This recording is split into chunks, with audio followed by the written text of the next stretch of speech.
ఒకడిని పట్టుకోవడానికి 2 వదిలేసేయి, 3 శుద్ధంగా, 4 ఆచరణ చేయి, 5 తనంతటి తానుగా నీకు బలాన్నిచ్చి ఆ 1 పట్టుకునేలాగా చేస్తుంది అని ఒక రహస్యాన్ని చెప్తారు. ఏమిటి 1? ఒక సంఖ్య పరమాత్మ భగవంతుడు 1.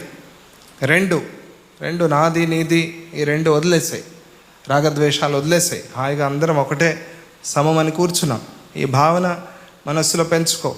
3 త్రికరణ శుద్ధి, 3 శుద్ధంగా ఉండాలి, త్రికరణ శుద్ధి అంటారు.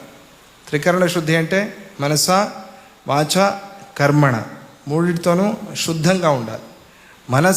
మనస్సుని శుద్ధం చేసుకోవాలి, అదంత సులభం కాదు, దొరకదు మనస్సు.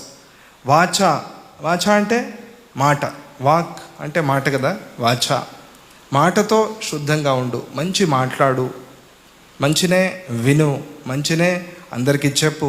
వాచ శుద్ధంగా ఉండు, వాక్ నీ మాట ఎప్పుడు శుద్ధంగా ఉండుని, సత్యం పలుకు.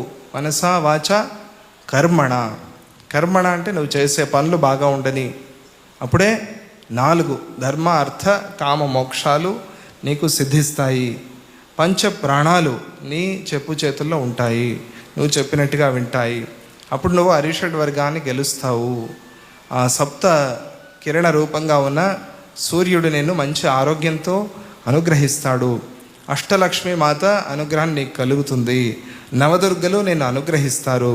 అలా అనుగ్రహించిన తర్వాత 1 అయిన పరమాత్మ నీకు దర్శనమిస్తాడు. ఇది సంఖ్యాశాస్త్రం.